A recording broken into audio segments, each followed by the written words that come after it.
to go out. We broke the internet, folks. That's we okay. signed Marco Reus. We generational talent. We broke the audio. We're making it work. It'll get there eventually. Everybody will be happy, I promise. You actually have to click the buttons apparently in order for all that to work. So we're there, and pretty soon everybody will say that they can hear it. So that's where we're at. No, it's a crazy day.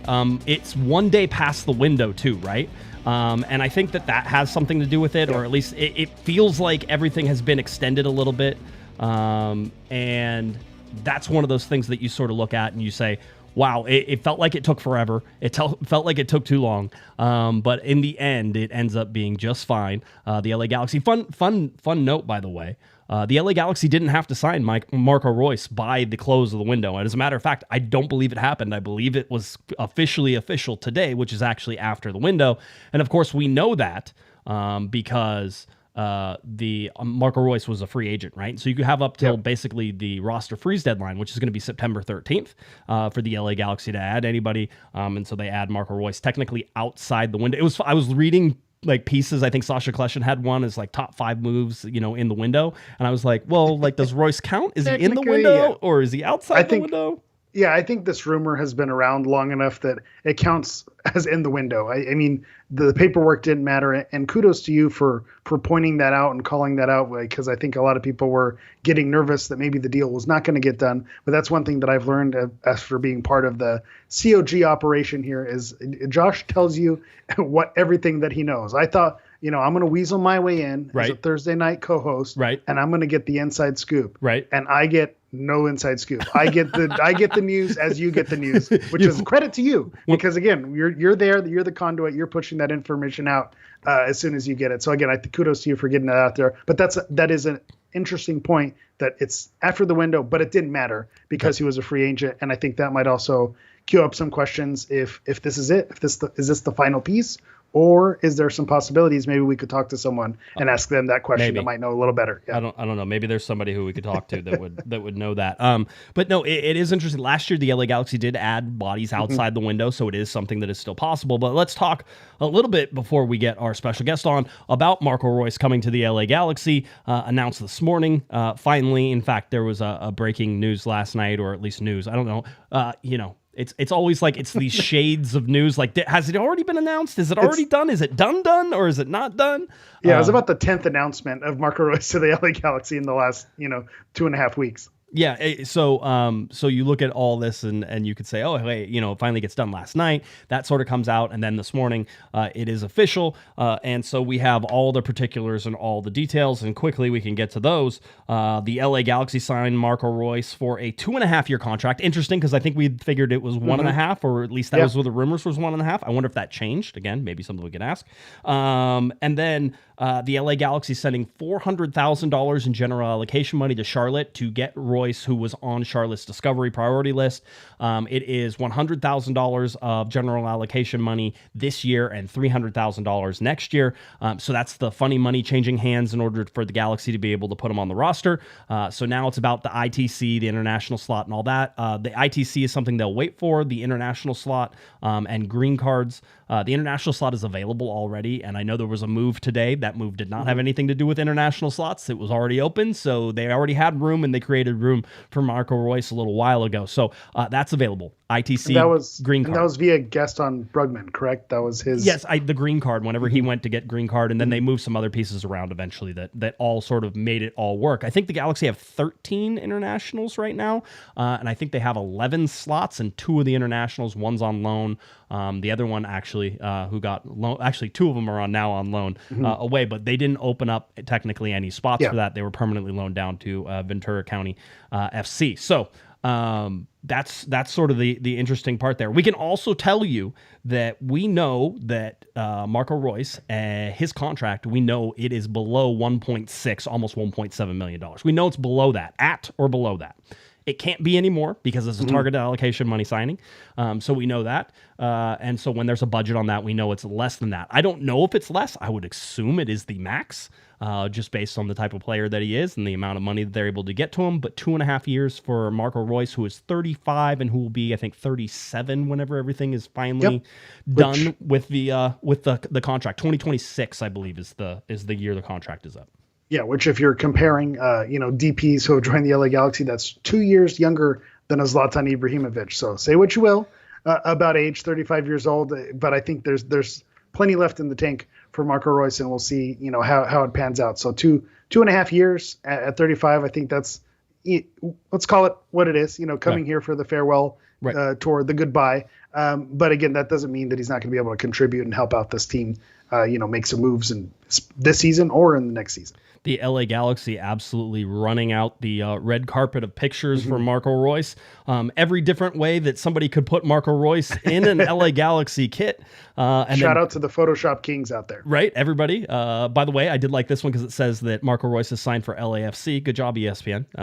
You guys got to do a little better on that, and they did correct it. Not too far on. We saw that his name was on the stadium. That was probably when they were doing all the announcement videos, which we saw. We have the Borussia Dortmund handover and handshakes and different things that are sort of in there. So the LA Galaxy, like I said, rolling out the red carpet for Marco Reus and really looking at what he's able to do and how he's able to fit in. So I think it's going to be a lot of fun whenever we're looking at what Marco Reus can possibly bring to this lineup, and certainly it will be fun to watch. However, before we get too much further down, we are now joined by our very special guest, and before we get to it, we have to play his very favorite jingle. Actually, I don't know that he's ever heard this before, but let's make sure we play this jingle, and then we'll introduce our guest.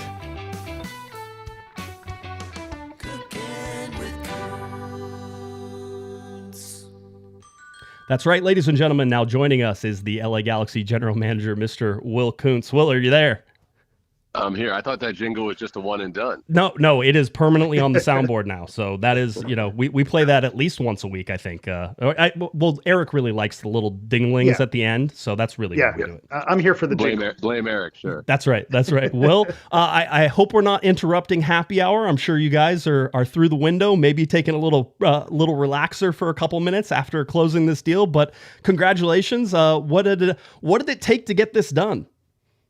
About 2.5 months and a lot of late night and early morning phone calls. So my poor wife got pretty used to me making calls between about 11 p.m. and 2 a.m. in the morning, and then waking right up around 6:30 or 7 and getting right back on it.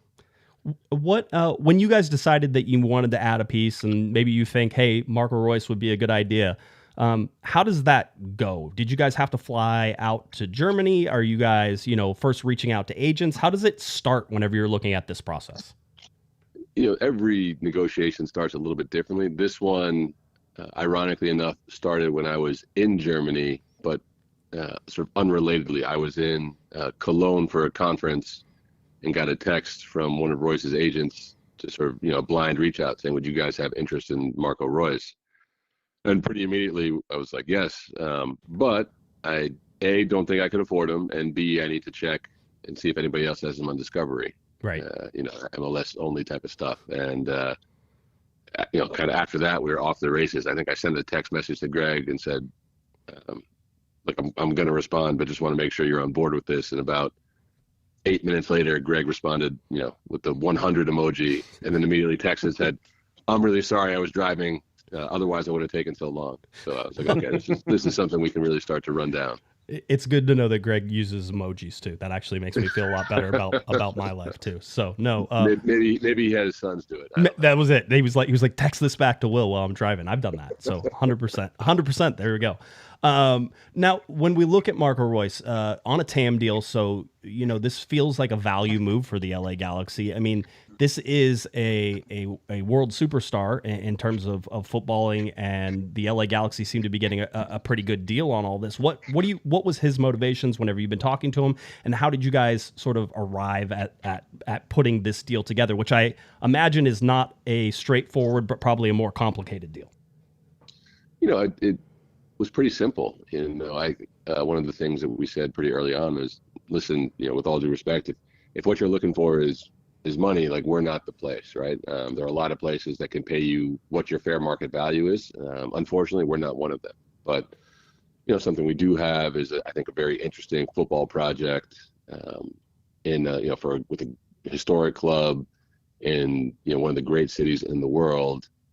And if you're, you can kind of only leave once. And so if you're going to leave Germany for the first time, this would be a really, I think, I would imagine it's an interesting proposition. And the other key piece is that, we couldn't just go out and do this with anybody, right? Marco's talents and skill set are uniquely suited, I think, to the type of team we have, the type of team we want to be. And, his versatility, his character, I talked to a number of his former teammates who, to a man raved about his level of commitment in training, how professional he is. Speaking to, coaches at Dortmund, managers at Dortmund as well, we knew that we were getting a really top class person, and, a versatile piece that really you can't just find anywhere. It's not like if it didn't work with Marco, we could go to the next guy. So we felt, really sort of strong about Marco's ability to add to our group and made that a big part of our pitch. So to that point, Will, you mentioned that you had some conversations with Greg Vanney about this. You mentioned, talking with Josh about the TAM and all, getting the deal across the line. How about the X's and O's in terms of where Reus fits in terms of play style? Since the team has had some success early on this season, has there been any discussion in terms of, where is he going to slot in with his role on this team? Yeah, there's been a lot. And, what I would say is I'm really glad I'm not Greg on this one. He's going to have some hard choices to make. But at the same time, I think, it's a little bit different. If you're just looking at a depth chart and you say, geez, well, who's going to start and whatnot. But if you're thinking about, okay, down the stretch, we've got 8 games in the regular season and then playoffs, we'll have a midweek game here or there. It's really about, okay, how can we, rotate to keep, maximally fresh? And then how can we maybe make adjustments in a game to change a game or to change, what our tactical approach might be, from week to week, opponent to opponent. So it's really just giving us another, high quality tool in the box to use to sort of attack opponents, but also to keep as fresh as possible. And you guys know this, at this point of the year, nobody's feeling 100%. Everybody's got some type of niggling something. And so the ability to have another body who can get guys a blow when they need it, whether that's in a game or just, not having to play a full 90, I think is really, really valuable.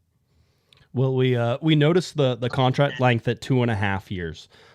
So whenever the end of this, Marco will be 37 years old. Is there any concern? I know most of this is usually just a calculated risk whenever you're signing any player and anything, but at 37, is there any worries that at the end of this contract that maybe you're not going to be getting the player that you're paying for?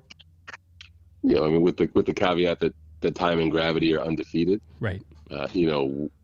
And Marco's had some injuries in the past, but we dove pretty deep into that, and it's not the type of sort of soft tissue stuff that, again, touch wood would say this, that gives you a lot of pause. And I think the other key thing is that we got to make sure that we manage Marco properly from a load and minutes perspective, and part of that is going to come from getting to know Marco and how he likes to train, how he likes to do things, what his body is like, and working with him to make sure that he can stay at 100%. And I think one of the great things about this deal is that Marco doesn't have to be a 90-minute a game, 34 game a year type of player for us. He can still be incredibly effective, in different roles. And so, with the sort of touch wood caveat that age is a real thing, we think that there's a lot of ways that we can kind of prolong that. And again, first among them is that Marco is just a top class professional who takes great care of his body and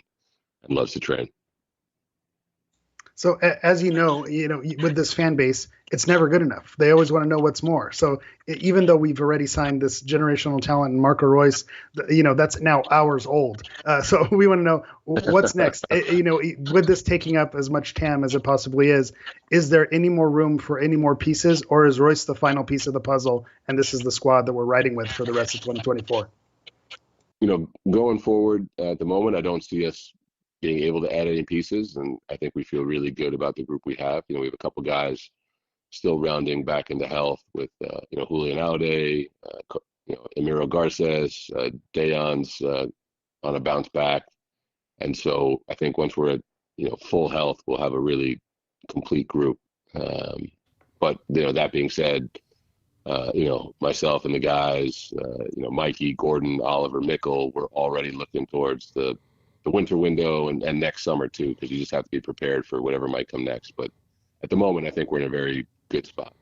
Will, I want to ask you about a couple of the loans that are sort of out there. The one that maybe made some room for Royce to be able to join the LA Galaxy is Johnny Perez going to Nashville. What do you see as his future with the LA Galaxy? And then can you also talk about Aaron Bibout, who got loaned out from Ventura County earlier today? Yeah, Johnny is very much in our plans for the future. And one thing I say is we probably wouldn't have done this if it was a straight trade or transfer, but the idea that he can go on loan and go somewhere where he'll have a chance to play and get some minutes that, were hard to come by with our group before we added Marco Reus, I think is going to be really valuable for Johnny. And so, the opportunity to get him some minutes and still have him come back at a time where he can kind of benefit from that, we thought was really important. With Bibu, it was not something totally dissimilar. You've got a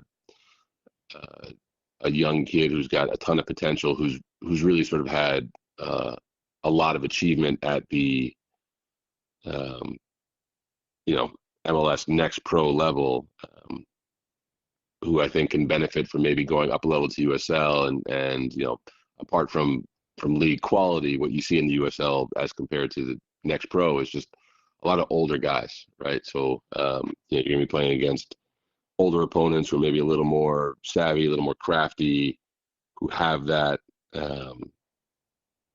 experience that you maybe just don't see all the time in Next Pro. And so it's a good chance for Bibu to test himself against some different competition. Yeah, you can certainly see that.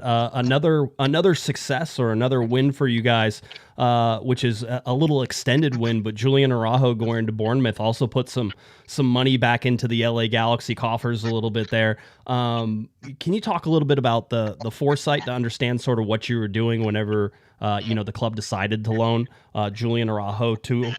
decided to sell Julian Araujo to Barcelona, and understanding that maybe you weren't going to get all your money in this first move, but perhaps it would come in the second sale?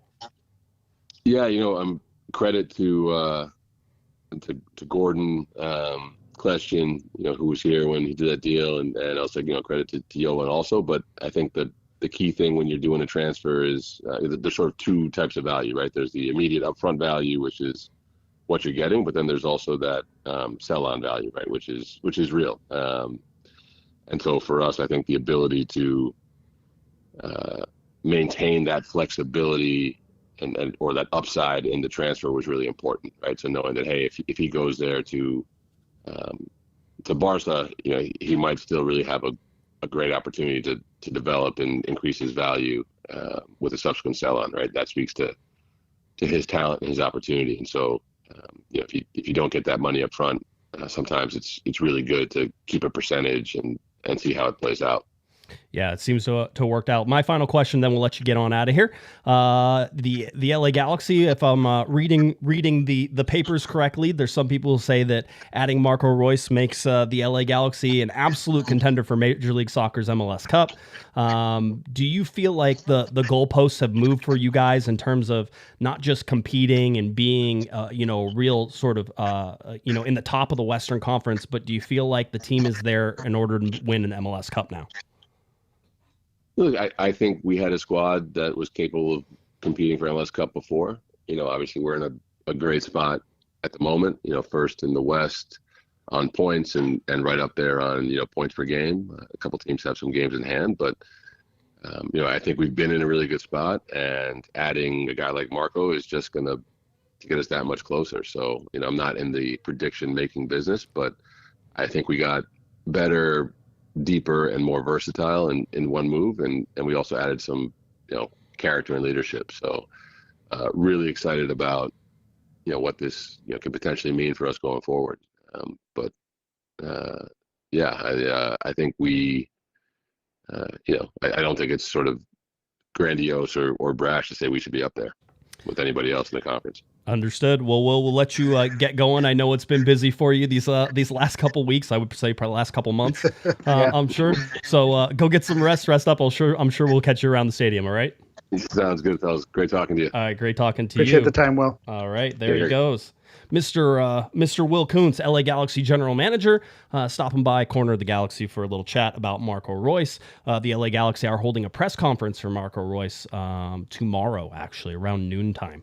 So I'll try to hop on that and see what we can learn from that. My biggest question that I have after talking to Will is asking Greg Vanney if it was him who used the 100% emoji now. Or his son. that was really the breaking news out of all of this, is that Greg Vanney used an emoji. I don't know why. It's not like I use emojis. Like, Greg's only a little bit older than me, right? I think he's a little older than me, yes. Greg doesn't give off the aura that he uses the 100 emoji, right? Like Greg, it doesn't feel like a Greg thing. I don't know if that's a good or bad thing. It's not an insult. So it feels like something, that maybe one of, his boys would have sent. Like, I told Will, I kept it 100 with him. It's like, what'd you say? And so he had to go back and pull over and text. Again, I'm writing the fan fiction in my head on how this all went down. I understand. No, I mean, we listen, I know lots of people always come up with questions we should have asked. You guys are right. We should have asked a whole bunch of questions. I just couldn't keep Will on the phone for an hour.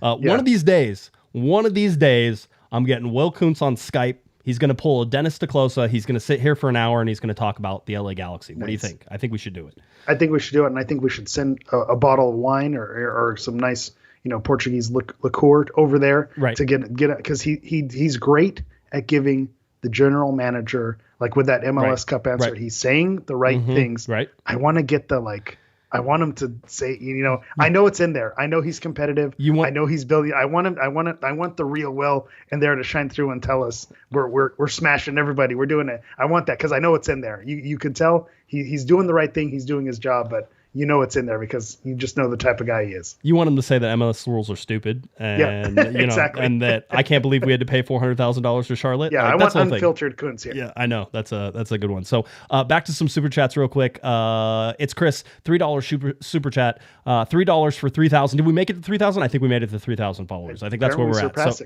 we did it, Josh. We did it. We did it, Tim. We did it, Tim. Somebody said we did it, Joe, in the chat earlier, and I chuckled. Chris wanted to. Another Chris, different Chris, $5 super chat wanted to ask, Lewandowski next. Is Lewandowski next? Maybe. Listen, said we're looking at the winter window. Listen, I mean, somebody said, I thought this was hysterical because I think it was when I was on one of my solo shows, and I've been doing this a little while everybody's been out of town, enjoying their summer vacations and stuff. I don't understand this. But somebody was, I was saying basically, I go, maybe you could see somebody come in whenever they move Ricky this winter, right? Like that type of thing. People are like, oh, Josh just can't wait to get rid of Ricky Puig. And I'm like, well, now you have Marco Reus in a position that Ricky Puig plays, right? So we already know that there is, as Will said, I'm glad I'm not Greg Vanney. Yeah, Greg, how are you going to play all these guys on the field at the same time? Thinking this for midweek games, right? Right? Somebody's going to have to give up playing time, right? I mean, that's what happens. Marco Reus is going to play, and I think he talked about managing minutes, so we can say Marco Reus is going to play. Who else are you doing? And if you're going to get a striker, a big striker, a big name striker, then how do you do that with Joveljic? How do you do that with Puig? How do you do that with Fagundes? How do you do that with Paintsil? Like, how do you do that with all the... Again, this is a problem most teams in the world have, which is, look at all these guys. Gosh, I have to figure out how to play all of them. Have to send them on loan to Bournemouth. Right? Yes, exactly. This is where you end up with those situations. And, you mentioned Ricky because of that situation and, the position that they play. But Joveljic, obviously, being out of health and not in the starting lineup due to injury, a little bit more off the radar. But where he was playing before he got injured, he was, tapping in goals left and right. Who's to say that he's not the one who gets the offer and goes away? And you truly have a spot open for a striker. And we've learned with this Reus deal, it's not all about the money. There's bigger offers in Saudi Arabia and other teams with discovery rights who can make it work, which I've decided, all right, we're talking about MLS rules today. Yes. Discovery rights, it's just the wrong label. Because I don't think do you just want to call it dibs? Like we call dibs? But it's not really dibs. It's more like, I don't know how to explain it. I just feel like the discovery, the name. You didn't discover the anybody. name throws it wrong Right, because right, people say, "Oh, you discovered this," and that's not what it is. It's we're getting in line. We're lining up outside of the Best Buy for the new CD that's dropping on Tuesday. That's how old our references are going to be today. Right. Okay, gotcha. But you have to blow on the cartridge. It's not discovering it. It's, hey, we want to be first in line. We're getting here early. We're going to put our hat in the ring or whatever it is. I don't work for MLS. Just saying you named it the wrong thing. Discovery List is just the wrong name. Just call it dibs. We call dibs. That was us first. If you want to have them, then you got to pay us because we call dibs. We called shotgun as soon as we stepped out the door. I don't want to know what you did. The rule is once you cross the door, you got to call shotgun, and then I did. But all that to say is, who's to say that you can't get a Lewandowski or someone at a discount price? Because obviously there's something there, and we didn't talk about it and how much of this is official or unofficial. But a lot of these players have wives and or girlfriends, who enjoy the Southern California lifestyle, the Miami lifestyle. And, these players who are, 35, 36 years old, they've made their millions. They're probably doing all right, that they don't need, 1 or 2 years salary. And then with sponsorships and other things that they can have in the works, they'll probably be all right without the DP salary. So that's another thing that you have to consider when you're thinking about these big names. Who are we to not dream and to not think that we can get these players? What's a DP slot, to the LA Galaxy? Marco Reus, are they posting thirst traps? I just want to know. Is it just Galaxy fans? Are we allowed to say that? Are we allowed to comment on that? I think we can't. I don't think we're the right audience. We're not the right audience. I'm just saying that all of a sudden there's a lot of Dortmund fans who are LA Galaxy. There's a little kumbaya happening right now, and I'm here for it. I like reaching out. Let's enjoy it. It's okay to be happy. It's okay to be happy. It's okay to be happy. I 100%. By the way, we did have a great one from Raul. He gave us $2 super chat and said, one more Kuntz jingle, 100% emoji. So we'll do it.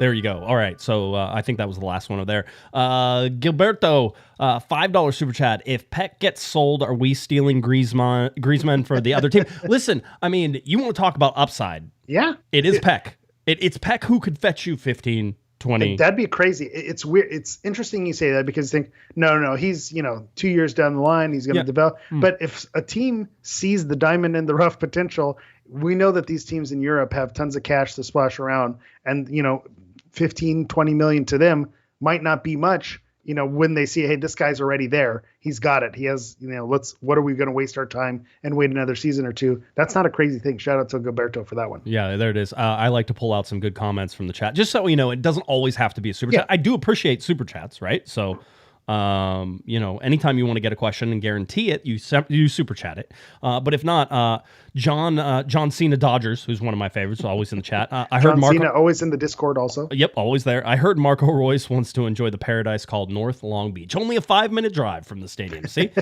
right there, so close. Everybody goes. Patrick says Reus knows Long Beach is the heart of Los Angeles, like everybody. Again, so he needs that view of Jordan High School to really seal the deal there. You were talking, and I think we've discussed it though. You talked about Marco Reus's wife, and we didn't get into it, but it was explained to me early on in sort of the negotiations that Marco's wife wanted to be here. And that's I didn't probably know how why, much of that was out there, how much that was not out there. Yeah, I'll say. So when your wife says, "Hey, we've been everywhere for you," by the way, they've been in Dortmund for 12 years, right? Yeah. The whole deal. So they've had it pretty good. But she's like, I want to go to somewhere where it's warm, where the beaches are, where I want to go to LA. And then that's what you do. You go to LA, and you're like, cool, that's what we're going to do. So, however much LA's wonderful locale played into it, it is. Here's the thing. If you sign Marco Reus on a designated player deal, you'd probably still be saying, that's a pretty good deal. It's not too bad. Yeah. How much was it, right? The whole deal. The fact that he's on a TAM deal shows that it's a relatively low risk. You're not, and I was serious. I think that towards the end of this contract, there's a good chance that Marco Reus is going to have crested the hill, and we're going to be done and everything's going to be there. The bottom line is, even if you get a year and a half, 2 years out of him, out of the 2.5-year deal, you probably got your money's worth out of it for the whole thing. Yeah. I think if you would get one good season, I think you get your money's worth out of it. And I also want to say that what we're saying about his wife wanting to be in Los Angeles, that's not a diss. If anything, it's a compliment to Marco Reus he's put himself in a position in his career where he doesn't have to, he's a legend. He doesn't have to go for the cash grab. I'm going to connect it to my Portuguese national team. There's some players like a Ruben Neves or an Otavio who they have to go for the Saudi Arabia cash because they're throwing it out there. And I don't know if that paycheck is going to come again. They have to jump at it because that's just the position and the level of player where they're at. Reus can go wherever he wants. He can pick his, throw his dart at the map and say, I want to go here, and a team will move mountains to make it work. And he's able to sacrifice. So I say that this is a huge compliment to Reus that they're able to kind of make that life decision. It is. I want a side note real quick. I'm drinking a mug root beer tonight. Because it was left over from whenever my oldest was visiting. Tiny mug. It's the tiny cans. I just didn't want people to think my hands got suddenly bigger. Everything else got bigger. It was it's just a small can. It's just a tiny can. So I just wanted to point that out before we got too far. All right. In the chat, A&W or mug. I'm an A&W guy. So I am an A&W guy as well, but I didn't buy these. So, it's, what are you going to, Eric, sometimes in life, you don't get what you want, but Pepsi's you know what? Pepsi's fine. It'll do. You get what you need. Okay, that's all I'm saying. A root beer at the right time. We talked about time and place last week. Again, a root beer, there's a time and place for it where it's absolutely refreshing. So I hear you. Feel the berm. What is this? A root beer for ants? Classic. We Super always there. Very good. So you got the Marco Reus deal. Something we also talked about. By the way, let me give you some quotes from everybody. Will Kuntz, who was just on, of course, said this about Marco Reus in the press release. Marco Reus is a world-class player who's excelled at the highest level of the sport, including playing in 2 Champions League finals for Borussia Dortmund and in the FIFA World Cup with the German national team.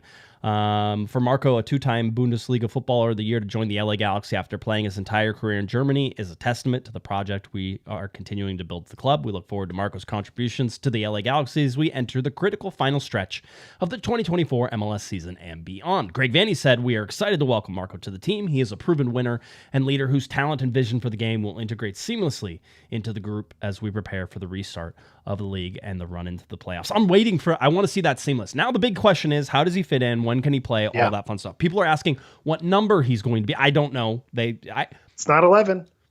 It's not. I think it's going to be 18. That's my guess. Okay, that's just my guess. I think Johnny Perez was 18, right? And he went off. I think. Okay. I think so that opens up 18. That's my guess. You don't think he's going to go a wild card and go like 81 or 91? He could. Something off the rails. It would be awesome. There's something there. Yeah. I think there is something there. I agree. I would like him to. I just don't know. I mean, we'll see. We'll see how imaginative Marco Reus is for all this. But this is going. One is we always talk about putting butts in seats, right? Mm-hmm. Does Marco Reus put butts in seats? I think he does. I mean, I think. Oh, sorry. Again, apologies for cutting off. No. For the next game, 100%. Yes. It's going to be a sellout, no question. I thought the Purina pregame show was going to sell out the next game, but I think Marco Reus finally put this one over the edge. I think for the remainder of the season, 8 games, Marco Reus is the level of player that will sell out that stadium for the final 8 games. Yeah, it should be a lot of fun. Or 4 games, really, yeah. A little super chat shout out for Football Mania. 365 Football Mania is where you can find them. $2 super chat. Certainly appreciate that. And thank you for the super chat. Shout out Football Mania. I like this. Floats of root beer. It almost sounds like European way to do it. I don't know what we were talking about. It's like Oktoberfest. And then it was floats of root beer. I don't know. From now on, I'm calling them floats of root beer. No more root beer floats. Floats of root beer. I like it. I like it. And shout out to, I think, who was it? You're missing it. Gary put it in the chat, Barks. Wild card. I like that. We were talking A&W and Mug, and he jumped in there with Barks off the top rope. Barks comes in the bottle? Doesn't Barks come in the bottle? Is that one of the ones that comes in the bottle? I think it comes in a can as well, but it's definitely, from the old school. I remember Cherry Coke, Barks, from the cylindrical bottles that made it work. So again, that's where my memory goes. Okay, good. I'm glad we're covering all the important things today. Come for the Reus talk, stay for the root beer. Root beer sounds German. I would like to say that. I don't know that it is. In fact, I don't know where sarsaparilla is. That an American creation? I don't know. These are the questions that we now have. Thank you, guys. So you keep me up late at night googling. Moving on. Let's talk about Julian Araujo. I mentioned it whenever we were talking to Will Kuntz, but the LA Galaxy did get a cash infusion with Julian Araujo going from Barcelona to Bournemouth. Now, I would like to point out, just because I like to toot my own horn just on occasion whenever I get things really right, that you will only find the numbers coming from me. I know the numbers. I have vetted these out. These are approximate, but they're very close, okay? So they're not perfect. Nothing's ever perfect. There's probably a whole bunch of fees in there that we're not accounting for and everything else, but I can give you the numbers on what the original deal with Barcelona was, what the sell-on was, and all those fun things. And if you've been following me on Twitter, you already know this, but I'm going to tell it to you now. The Galaxy will net approximately $4.5 million from the sale of Julian Araujo from Barcelona to Bournemouth in the Premier League. The original deal they made with Barcelona netted them $2 million. Now, I've gotten a lot of people who've been pushing back, saying, no, they said it was $4 million. The deal was valued at $4 million. The LA Galaxy put a 50% sell-on clause in this. Then basically the deal was it was 50% sell-on net profit, right? So what that ends up happening is the LA Galaxy go with the $4 million valuation. 50% of that is $2 million, right? That's how we get the $2 million from the Barcelona deal, which is less than what people thought, and that makes people upset. Having said that, we can then say and do the math this way. It was approximately $11 million was the sale from Barcelona to Bournemouth, right? And so what we can do is we can take 11 million minus the 2 million the LA Galaxy already got, so that is 9 million, and then you divide that in half, 50%, which is the 4.5. That's where you get $4.5 million, which means the total package for Julian Araujo was $6.5 million. The LA Galaxy will get a check probably in the next coming weeks. I don't know how long. Well, who knows? You may have to wrestle it out of Barcelona's hands. I was going to say, might have to go to the Spotify offices to track that one down. Yeah, so he comes in, and so the Galaxy should get a check for around $4.5 million. Remember, they sold and they received a check for $2 million. Now, so they got more than double what they had whenever it sold. It's a good day for everybody. Everybody is like, that one worked out. And as Will Kuntz pointed out, Gordon Kleshton, big on that one. Jovan Karofsky, big on that one, right? That was setting up that deal, I think, a little bit before Will was on board with everything last year. So he gives credit to those guys. I have reached out. I want to get Gordon Kleshton, who is, of course, the brother of Sasha Kleshton, on the show. And so we can talk to him about this. The sous chef, if you will. If we have head chef, right. Will Kuntz, we have the sous chef, Gordon Kleshton there. And I think this is something we talked about it when it happened for those who are saying, oh, he was never going to make the Barcelona first team. Was this a good move for Julian Araujo? This was the plan all along. To have Julian Araujo go over there, train with the Barcelona team. Could he possibly crack the Barcelona first team? Yeah, it was a possibility. But when you look at the players that they're signing and bringing in, it makes it it's not a knock on Julian Araujo. It's really, really tough to crack the Barcelona first team lineup. So with that, you knew he was going to maybe go out on loan and make things work from that point. And then other moves could be something that was down the line. And so that's what the Galaxy was banking on, is that sell on and that 50%. And they knew maybe he was ready to go to Bournemouth 2 years ago. But again, the sale from LA Galaxy to Bournemouth, it wasn't going to be as attractive. It may have been closer to that 2 million, to that 3 million. And so you're not getting your money's worth on that one. But hey, from Barcelona, all of a sudden, Bournemouth say, hey, let's sign a Barcelona player. That price went way up. And so that benefited Araujo, that benefited the Galaxy. And I think everyone's walking away, like you said. Everyone wins in this deal from outside of the Bournemouth perspective, except you could say they win because they land Julian Araujo, who's just a baller and a gamer and who's going to go out there and wear it all on his sleeve for the team. I'm curious to see how he's going to do in the Premier League. I think he's built for that. I think he's the type of player who's going to thrive at Bournemouth and become a fan favorite there. So I'm looking forward to watching him play, with the Premier League package. Right. Former co-host who was on a bunch, Christian Miles, talked about Julian Araujo being that type of player for Premier League. So interesting to see if he gets some playing time. But I mean, Bournemouth didn't spend a ton of money. You're talking about $10 million. It's not a bunch. I think Bam Dads was talking about, Barcelona actually got money whenever they loaned out. I don't think the Galaxy get any money from a loan. I think they only get it from a buy, but who knows? There could be extra money in there that gets sent on the way and all that. But the LA Galaxy put a 50% buy-on clause on Julian Araujo whenever they sold him. That's, again, a little different whenever you do net profits and that type of thing, but it still ends up netting them, a big chunk of cash. So the money that they got, are really like it does make a difference. Now, none of that can be converted to general allocation money, and that's what makes everybody mad. I know. So whenever the 2 million came in from Barcelona, the LA Galaxy converted the max amount whenever that happened, and I've talked about this too. They converted, I think at that point it was like 1.1 you were allowed to convert into general allocation money. So whenever the Galaxy did that, they already got that money already converted. So with the sale, it doesn't give it, like I was hoping, because I was actually asking a question. I'm like, well, does this count as like another sale? So then there's new rules involved. And Bring so in Lewandowski. Here we go. That's right. You can do it. So everybody's like, oh, the Galaxy got $6.5 million. No, they probably already spent that other money that they were able to convert at the time. Now, what they can use that for, though, Eric, is U22 signings, right? For unlimited acquisition costs, designated players. You can use that money for that. So it's going back. Remember, Will said that he, at one point, whenever he was hired, that he was going to go to Phil Anschutz and he was only going to go get the money once, right? He was like, I need this money, but I need it once because I'm going to buy guys and then I'm going to flip them and I'm going to sell them and then that money's going to come back to us. In some ways, before Will really even became the general manager of this, the LA Galaxy are getting some of that money in that they spent, right? So the coffers are being replenished a little bit. We're right? funding ourselves. Yeah, a little bit. That's exactly where we want to be. Yeah, maybe not not there all yet. the way. Not there yet. When you add the paint sales purchase and the pack purchase, yeah. we're a small percentage, but hey, it's not nothing. It's not nothing. But then you talk about something like a Gabriel Peck, and when we're watching, you can see the upside to him.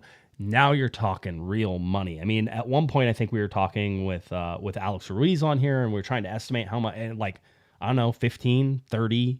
I mean, Gabriel Peck could eventually be one of those 30 guys. You don't know. Maybe not from the Galaxy. At some point, I think that could be a number somewhere down the line. But it's also a great point that Julian Araujo may have been the tipping point in terms of where the Galaxy moved from this point. Because I think looking back, I can't remember where the sales went from the LA Galaxy. I can't remember a player where they sold and they made a profit. We talk about signing, players who are legends from other clubs and this being a final destination for them. That's really the Galaxy's MO. In the past, I can't remember a time where we sold a player, for a profit that was even, something, worth more than a bag of soccer balls. So that Julian Araujo could be the first domino where this begins to be a pattern where players are now going to Europe through the LA Galaxy with someone like Gabriel Peck being, next in line. Ricky Puig is still going to be part of that conversation. Dejan Jovalic, who knows, with Novak Mitrovic. Maybe that's someone, who makes their way down the line one way or another. So these are the type of players that this is the cycle where it's not, like I said, not funding ourselves yet, but Julian Araujo, may look back at being the first domino to where the Galaxy become a little bit of a selling club. Hey, I'm here for it. As I was talking about in the solo show, I think was, I just wasn't aware of the fact that there are major teams out there who buy guys like Julian Araujo, maybe with no intention of him ever playing for that club, but they know they can spin it for $6 million. They know they can get here, there, everywhere. And there was even, I was reading an article that was talking about how Barcelona's using the $10 million sale really to offset some of the financial fair play stuff that they need in order to register some other guys. And you add it to other players that they're selling, and all of a sudden they have the ability to register and get all those guys. Yeah. Yeah, it's funny you mentioned that because I was going to say it's the Man City model. Remember, Oriol Antuna was technically a Man City player, but was on loan, here and there, and then through the LA Galaxy, and then eventually landed in Liga MX. So again, it's not a model that is uncommon for some of those bigger clubs who are just filling their rosters and what's 2 million, 5 million, 10 million to them when they can just flip it, to other clubs and put players on loan and make their money there. Guys get more valuable simply by having the team like Barcelona the name, with the name. That's brand recognition. Yeah. Julian Araujo was worth $4 million to the LA Galaxy. Whenever they sold him to Barcelona's now, I mean, he went on loan for a little while, didn't touch us, went on loan for a little while. Now he's worth 10 million, right? At least, right? And so there you go. It's the A&W label versus the Barks label. Hey, we love Barks. LA Galaxy, it's delicious. It's Barks. We enjoy it. But there's something about that A&W. It's gonna fetch a higher premium. So I brought it all back to Root Beer Talk. Gonna drive everyone insane. Like, all right, can we get to the players? Good callback. Let's see. I got jams. Barca is rich, but they're really broke. Absolutely 100% correct. Welcome to world football, folks. That's right. The LA Galaxy loaned forward Aaron Bibu out. We talked a little bit about this with Will. There was a lot of people who instantly assumed that they needed to move Bibu out because of an international slot. I think we've already said that's not the case. That is not it. The LA Galaxy today announced that the club has loaned forward Aaron Bibu to USL Championship side FC Tulsa for the remainder of the 2024 campaign. Bibu, 19, recorded 12 goal contributions, 8 goals, 4 assists, and 20 appearances. 17 starts for Ventura County FC during the 2024 MLS Next Pro regular season. In 27 matches played for LA Galaxy 2 during the 2023 MLS Next Pro regular season, Bibu recorded 14 goals and 5 assists, ranking tied for 7th in the league with 14 goals scored. Listen, he's a really talented player. We start to go back into this, and this is, I think, a discussion point that we've had for a while, Eric, which is the level of MLS Next Pro is not the same as the USL, right? And so USL Championship, why did they loan out Aaron Bibout? Because they're like, we think he needs a bigger challenge, so we're going to send him to USL where the level's a little bit higher. I'm not convinced that MLS Next Pro is the perfect place for everybody. I think it will develop, right? I think it'll get better. Certainly, I was listening to somebody who was a self-professed expert on the academy levels and where I was you going to should be say, going. please say MLS Next Pro. Yeah. Because I would love to know someone who's an expert in that specifically. I'm sure there are people, right? I'm sure. But no, we were talking about, I was just listening to them talk, and they were talking about academies and where you want to be. And it was like MLS Next is where you want to be. That's the top level of, if you're in an academy and you want to play at the top level, it's MLS Next, right? And it's like, oh, okay, so the MLS is doing something right, at least in that academy segment there, right? Which is creating the top level for academies, and then those academies hopefully filter into your MLS Next Pro, which then would raise the level of that. So you're trying to, for lack of a better word, you're trying to trap people inside of a system, right? That's what you're doing. You're building the ladder, and you're adding another rung on top of it. But to your point, USL right now is a level above, and I think that is why we saw Bibu make that move. It's to get the playing time. I think we saw it with Ferkranis as well. When he's got sent to Phoenix, it was probably, MLS Next Pro was beneath him, for lack of a better term. And so you were looking for, a little bit more of a challenge against, professionals and adults. And in that way, as harsh as that sounds to it. But to the Bibu point of it all, I think once a month, we take time on this show to go after Miguel Berry. So I think we're still early in August. Right, so yeah. we're halfway. So it's our time.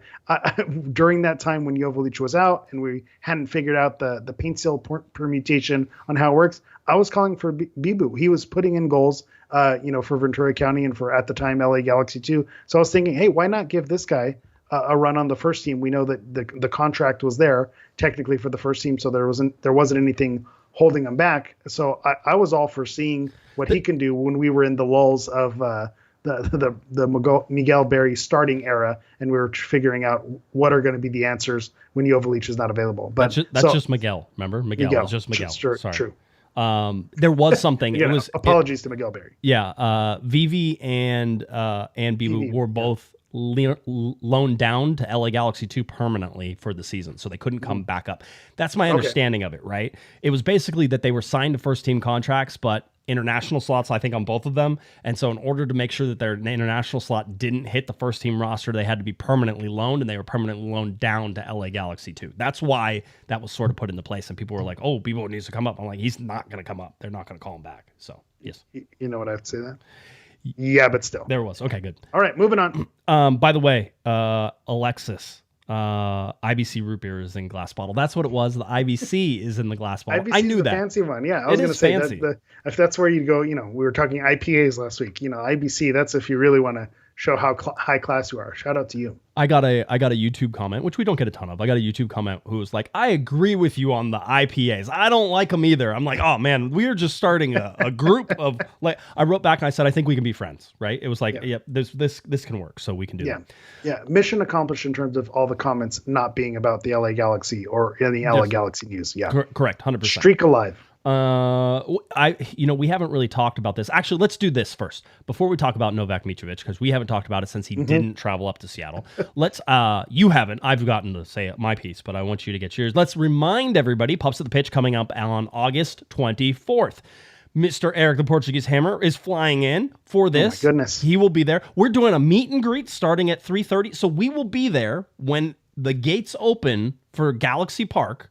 We will be there to meet and greet with you guys. We'll talk, we'll hang out, we'll take pictures, we'll do it. We'll tell you guys all the stories we can't tell you like on air, all those fun ones. And then around 5:15, 5:30, we're going to do a live show. We're going to take you up to basically before 7 o'clock, maybe like 6:45, 6:50 in there, cut it off, let you guys go in the stadium. But the big news, and the news that we can continue to shout from the rooftops, is we have one of the absolute best special guests in the history of the LA Galaxy. One Mr. AJ De La Garza will be there. I've been talking to him. We did it, Josh. We did it. We did it. Listen, did it. We constantly talk about this. And I grew up covering AJ, basically. Whenever I started this 16 years ago, right around 2009, AJ De La Garza, Omar Gonzalez get drafted, the whole deal.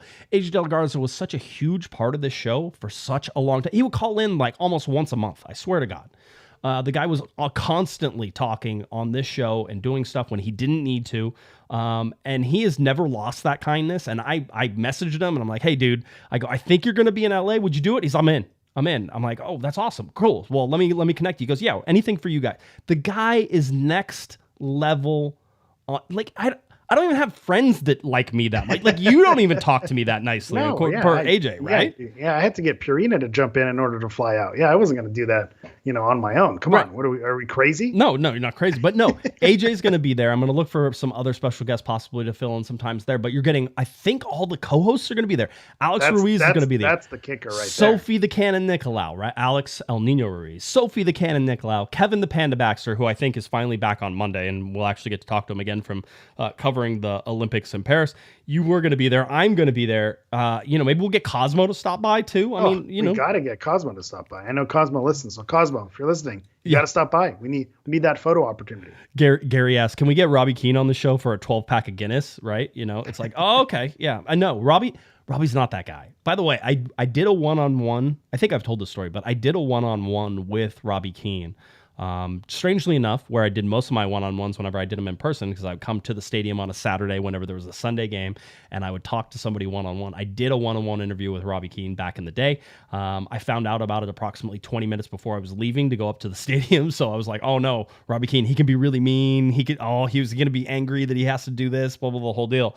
And he was, as you would expect, nothing but a gentleman. And so Robbie's high up there on my list of people. Robbie Keane, Class. Dave Sarakin, Nigel DeYoung, Ashley Cole. Like, you want to talk about some guys? Todd Donovan, the Josh Guesman. I want just the best people I've ever been around, like type of thing. Legends of the COG starting 11. They're in it. They are there. But AJ De La Garza is absolutely 100% up there at the very top, and we're lucky that we're going to be having him. So I'm thrilled to have him around for sure. And all this being sponsored by Purina. I have to say, they didn't ask me to say it. I'm just saying, I want to tell you, Purina is the reason that we're going to be out there. They're the ones who have been putting this together and asked us to be part of it, and we're thrilled that we can do it. So I think we're going to have some giveaways whenever we go out there, maybe some pups at the pitch stuff, that type of thing. So come out, hang out with pups. us. I thought we were giving away dogs. Well, maybe we will. I don't know. Maybe you can have mine. Mine's like 16. She's really great, but she's deaf and blind. So she doesn't do much anymore. More like a doorstop than an actual dog anymore. But no, she's a sweetheart. We love her, so you can't have her. So I want to remind everybody about that. Now,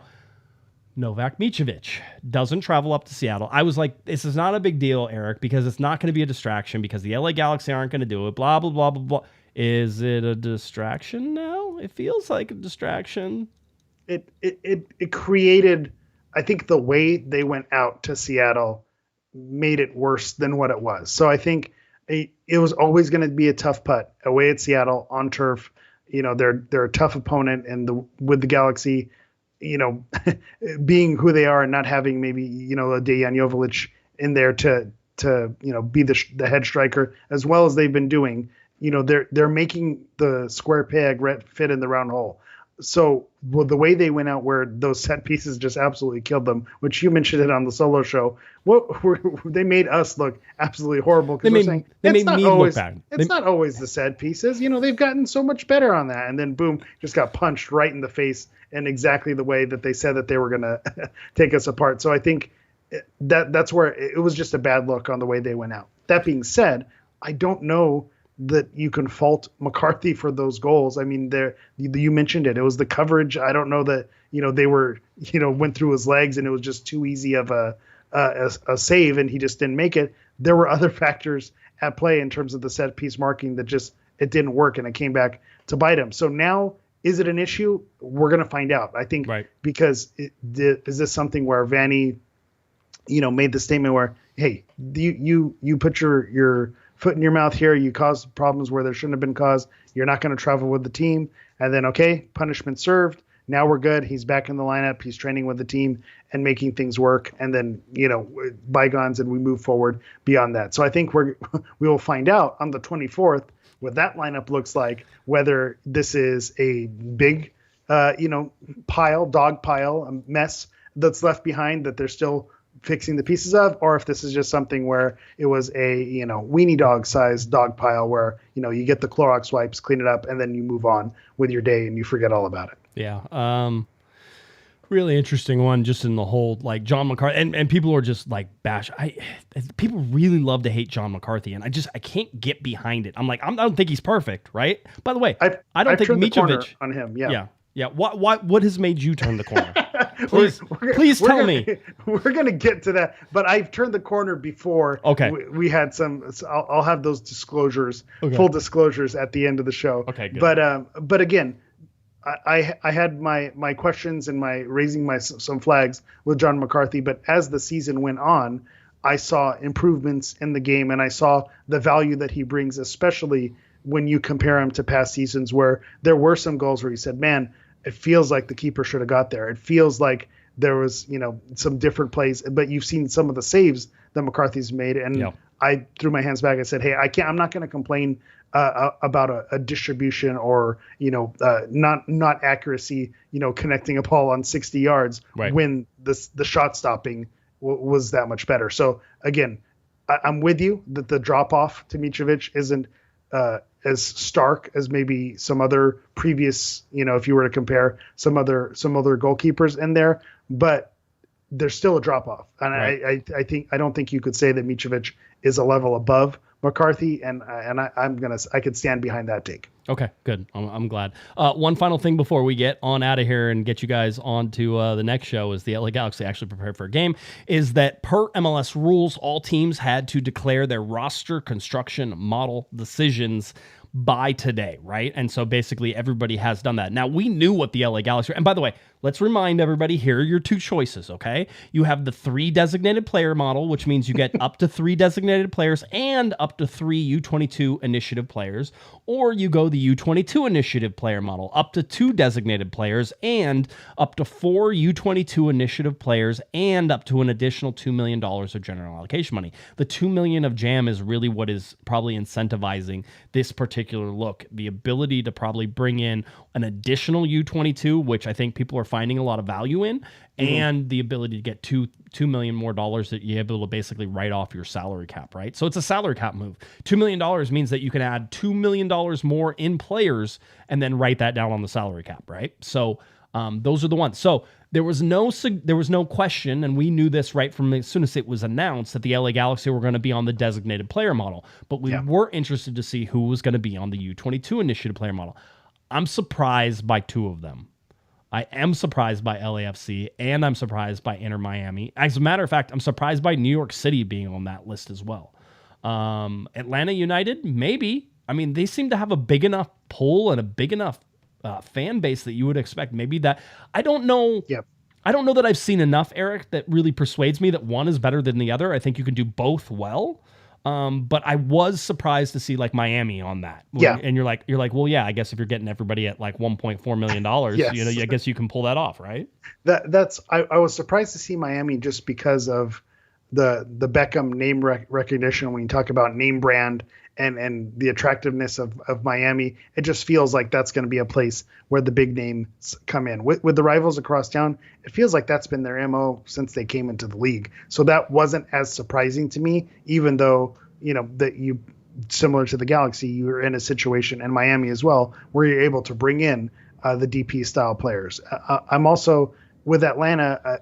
At first it seemed surprising, but I'm with you that it's more about the club than it is about the players. Right. And so I think that is something where, you look at how their club, what they were founded on with Joseph Martinez and Miguel Almiron, and that being that's where their jumping off point was, that I think that is going to be the cycle. And maybe it's something that they keep chasing and they're never able to recapture. Right. But that's where they've set themselves on. And I could see them, continuing to chase that dragon there. The only thing that's interesting to me is how often will these change? Like, how often will somebody go from one to the other? I mean, technically speaking, if you don't have 3 DPs and you're like, I guess we could get another U22, and it We're gives there us now, yeah, right. And you're like, oh, let's get the $2 million extra in general allocation that allow us to filter, that into the center of the roster. Maybe that makes sense. I would imagine you're going to have to declare this after almost every transfer window is open and closed, and what you plan on doing. So I'm interested to see how that sort of plays as we continue to go through that. Just a reminder, transfer window closed yesterday. It is closed. That doesn't mean that you can't add other pieces. You heard Will Kuntz say, however, that he figured that they were probably done. I also have been saying that for a while, that it was going to be Marco Reus, and that was probably going to be it.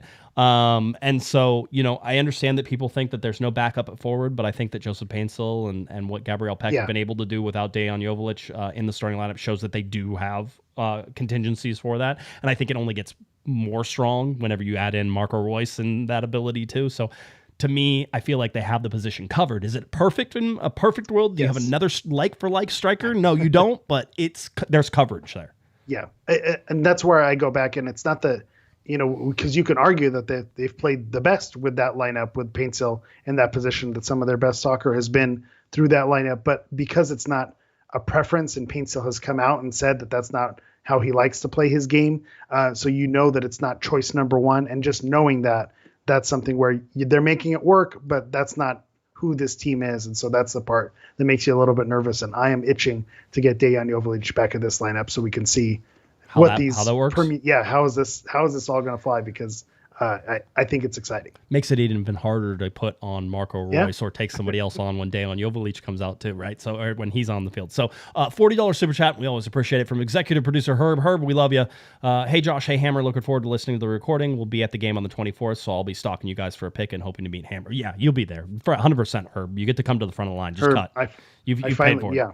Yeah. We finally, Herb and I have been dodging each other. We're missing each other at these live shows. So again, this is going to be big deal, connecting with the executive producer here. Right. I talked about the hats. The chat room's asking about the hats. I have a limited number from 1-2 Threads. I will make them available for a donation, I'm sure, at the live show. So come on down and let's see if we can get through them. And I have to give one to all the co-hosts, though. Otherwise, they'll be angry at me. So the numbers will go down a little bit, but we have a limited number. But shout out to 1-2 Threads for making those available. Certainly appreciate it. And we like them. And you know what? If everybody really likes them, maybe I'll order some more and we'll get them out there. Make it a thing. Yeah. We know guy at 1-2 Threads. We can make it happen. We can make that happen. Now, Mr. Eric Vieira, last words on anything you'd like to share with everybody. Well, I think we had 2 more super chats. Go ahead. Before that, we had Adam. Josh, will you be at the press conference tomorrow? I probably won't be, but it is a hybrid press conference, so I will be able to zoom in. So I will probably zoom it, just because I know at work we're a little short-handed right now, so they probably need me to stay around. Although it's like everything I always do whenever I'm at work, which is I will keep one ear on the LA Galaxy as we're going through stuff, so that way I can pay attention to things and work that out. So yes and no is the correct answer there for Adam. What was the other one? Did we have another one? I was going to say this work stuff again. I talked about it last week, but I don't like it. I checked my phone during one of my breaks. I had 103 text messages. I was like, I used to just respond right away, and now I have to sit and wait and kind of sift through all these. The other one was Gary, $5 super chat, said, "Rad show, gentlemen. Missed the Will Kuntz part, but we'll listen on Spotify. Thank you guys for taking the time to do this for the fans." So shout out to you, Gary. You're always one of the number one chatters in there, so we appreciate you. Number one chatters. All right. Anything else that you want to? Yes. My final disclosures, like you said, we had mentioned, that I've turned the corner on John McCarthy. Not that this has anything to do with it, but a couple weeks ago I had posted, about my wish list. I thanked everyone for donating. Hold on. His wish list because you're not an OnlyFans model. It's because you're a teacher. Hey, I don't know. It is what it is. I mean, right. For some reason, they might get the better end of the deal. That's right. Than I am. So again, thanks to all those lovely and wonderful donations and contributions to my students in my classroom. I posted a video of my classroom and what it looked like. It's a soccer theme. Got soccer bean bags. It's just a great environment. Had my first week this week. The kids love it. The soccer ball loungers, it's a hit. That's the spot where they want to be, especially with the high temperatures here. Indoor recess, they enjoy kind of hanging out inside on the air conditioning there. So huge shout out. But after posting that video, it triggered that link again, and some people continued to support. So shout out to Allison for still donating some buckets there. And I got a package from John and Jackie McCarthy, who donated. So again, LA Galaxy, we tell it, do we love them? Do we not? That just shows the type of person that John McCarthy is and his family, that they took the time to send some donations for the classroom and for these kids. So shout out to them for contributing. And again, you're not going to hear a bad word about John McCarthy for me ever again. We can be bought. I can't be bought. But that being said, I've mentioned this story all the time, is that, when we were at the soccer coaches convention, we ran into some old teammates of John, and people were like, oh, we love J-Mac. We'd run through a wall from. I have some friends who worked for the rivals across town, and behind the scenes, they said, oh, John McCarthy, what a guy. And they just glowed when they talked about them. And you think about, well, what is it with this guy? I think of 10 Things I Hate About You. Does he have beer flavored nipples? What's going on here? What happens? And then you see a gesture like this and you go, okay, that it snaps into focus. This is the type of guy he is. He's the type of person who would do this and set things up. So I get it. I understand why everyone is just glowing when they talk about this guy. So, whatever you want to say, he's a mention in my book, was able to, get those contributions from my classroom. And again, I'm doing all right. Right. Class looks good. Right. It was thrown out there, just, giving people a life update. If you've been in the classroom, starting a classroom from scratch can be a lot. But the intent is also not, it's for you to scrounge your pennies and send them my way. I am no way wanting to do that. If you need to take care of your family, take care of your own classroom, please, I'm all right. I could take care of it. It was thrown out there. We have listeners who want to show love. They want to find ways to kind of, show us a little something. So I threw it out there. But I also want to say, I'm okay. You don't need to, I feel loved. Please stop. So again, okay. I appreciate all the love and all, my students really appreciate it and are enjoying, the theme of the classroom. So big shout out to our listeners. They showed up. I was going to say, I think you have to print out a picture of John McCarthy and put it in the classroom now, and be like, and that's fair. Every morning you say, you have your morning prayer to John McCarthy and everything. I think that's only fair, right? Yeah. Okay, good. Very good. No, everybody's awesome. I always talk about this, and Twitter at one point was this way to get people together, and I was in on it pretty early and was able to meet so many amazing Galaxy fans, and it was one of the reasons that this show has always been more or less successful, and by all my accounts, I'm always think it's successful, and whether or not people agree or disagree, it doesn't really matter. I enjoy doing it, and I know other people enjoy doing it. I know there's people I get told all the time who enjoy listening to it, so we like doing it. But just getting to meet everybody, I'm excited for August 24th. I think it's going to be a really fun little party for us, and be able to celebrate getting back into the regular season. 8 games left, 4 home games, 4 away games for the LA Galaxy. That's all that separates them from the MLS Cup playoffs. We should get to eventually start talking about the LA Galaxy clinching playoff spots, which is something that feels weird, right? Yeah, there's going to be someone's going to lose, and someone's going to tie, and that's going to be the one that keeps it. That's what I'm looking forward to. Yeah, so that's where we're headed right now, and that's where the podcast is headed. Still have a show planned for Monday of next week, and then Thursday will get you ready for that August 24th match. I mean, we're there. It's coming back rapidly, and so that will be something that we get to look at, and whether the LA Galaxy can shake off the bad game against Seattle and come back and play well as they point arrow pointing there towards the MLS Cup playoffs. So a lot of fun stuff is coming up. Again, reminder, August 24th, Pups at the Pitch, brought to you by Purina.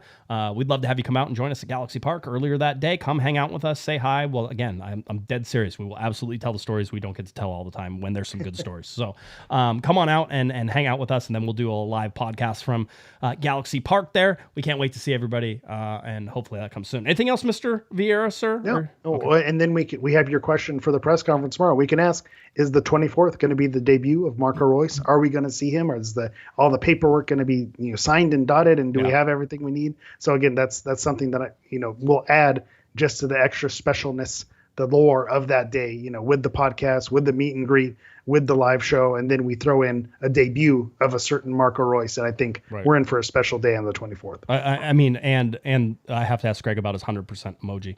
But other than that, we will. We have 2 questions. Yeah, we have 2 questions for the podcast, for the press conference all set up. All right. Then if you're done and I'm done, which I think we are good. Why don't we get out of here? You can tell people where to find you. Let's go. All right. As always, you can find me on everything at HammerEV9. So Twitter, X, Instagram, all the fun things at HammerEV9. EV and the number 9. All right, if you're looking for me on Twitter next, it's at JGuesman at Galaxy Podcast. Head on over to cornerofthegalaxy.com. That's where you can find all of our stuff. Spotify, iTunes, all the places you find your podcasts, you can find us. Leave a like on YouTube, subscribe on YouTube, leave a comment on YouTube, especially 100% emoji. Just start filling that up, right? That's what we need to do. 100%. All right.